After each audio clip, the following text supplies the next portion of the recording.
In the heart of the vast African savanna, where the golden grasses sway under the warm embrace of the sun, lies the village of the Asante tribe. The Asante people are known far and wide for their rich culture, vibrant festivals, and above all, their formidable warriors. Among these warriors stands Kofi, a young man whose prowess in battle is matched only by his love for his people. One evening, as the sun dipped below the horizon, painting the sky in hues of orange and purple, Kofi sat with his sister Oma near the village fire. The air was filled with the sound of drums and laughter, a typical evening in the lively Asante village. However, this night, a sense of unease lingered in the air. "Kofi, have you heard the rumors?" Oma whispered, her eyes wide with concern. Kofi nodded, his expression grave. "Yes, Oma. There are whispers of a threat approaching from the north. Nana Yaa has called for a council meeting tonight." As the fire crackled and the stars began to dot the night sky, the villagers gathered around the great baobab tree, where Nana Yaa and Chief Ose awaited. The council meeting began with Nana Yaa's powerful voice cutting through the murmurs of the crowd. "My people, dark times are upon us. A horde of ruthless invaders is marching towards our lands, leaving destruction in their wake. We must prepare to defend our home." The news spread like wildfire through the village. Men and women alike began preparing for the impending battle. Kofi, alongside his best friend Kwame, trained rigorously under the guidance of the elder warriors. The clinking of swords and the thud of shields echoed through the training grounds as the warriors honed their skills. ESI, the village healer, worked tirelessly to prepare healing herbs and potions. Oma, with her quick wit and resourcefulness, helped wherever she could, ensuring the younger children were safe and the supplies were stocked. One evening, as Kofi and Kwame sparred under the watchful eyes of the elders, Chief Ose approached them.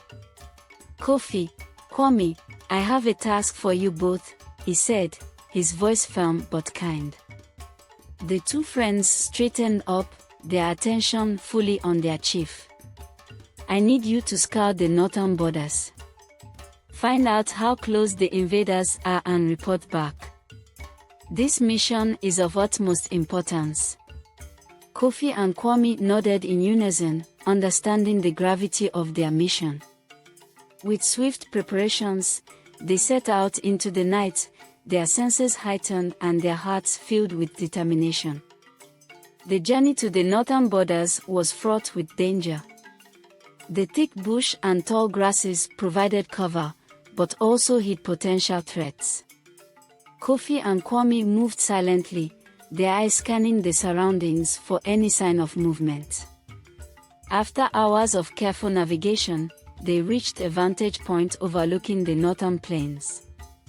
To their dismay, they saw a massive camp of invaders, their fires dotting the landscape like stars in the night sky.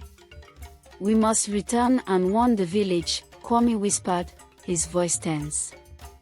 Kofi nodded, but something caught his eye.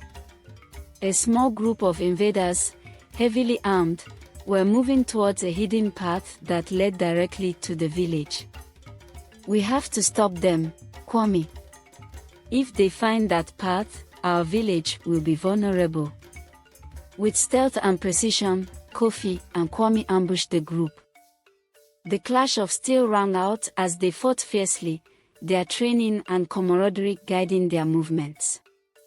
After a grueling battle, they emerged victorious but exhausted. "We did it," Kwame panted, "but we must hurry back." They raced back to the village, their hearts pounding with urgency. Back in the village, preparations had reached a fever pitch. The news of the invaders' proximity galvanized the villagers into action. Kofi and Kwame's report prompted Chief Ose to mobilize the warriors and fortify the defenses. At dawn, the invaders attacked. The peaceful savannah was transformed into a battlefield. Kofi fought with unparalleled courage, his movements a blend of strength and grace. Kwame, by his side, fought with equal ferocity, their bond unbreakable in the face of danger. The battle raged on, and it seemed as though the invaders would overwhelm the Asante warriors. But then, Nana Yaa, standing atop a hill, raised her staff and chanted ancient incantations. The sky darkened, and a sudden storm erupted, disorienting the invaders and giving the Asante warriors the upper hand. Kofi, leading a charge, managed to break through the enemy lines and confront the invaders' leader. The duel was fierce, but Kofi's determination and skill proved superior. With a final, powerful strike, he defeated the leader, causing the remaining invaders to retreat in disarray. The village erupted in celebration as the invaders retreated. The Asante people had defended their home with bravery and unity. The fires of victory lit up the night, and the sound of drums and songs filled the air once more. Chief Ose praised Kofi and Kwame for their bravery. "You have shown what it means to be true warriors of the Asante. Your courage and loyalty have saved us all." Nana Yaa, her face glowing with pride, approached Kofi. "You have honored your ancestors and your people, Kofi. The spirit of the Savannah smile upon you." Oma and ESI joined the celebration, their hearts filled with joy and relief. The village, though scarred by battle, was united and stronger than ever. As the festivities continued, Kofi stood by the fire, looking out over his people. He knew that as long as they stood together, no threat could ever truly conquer the spirit of the Asante. In the months that followed, the village rebuilt and flourished. The story of Kofi and the great battle was passed down through generations, a testament to the strength, courage, and unity of the Asante people.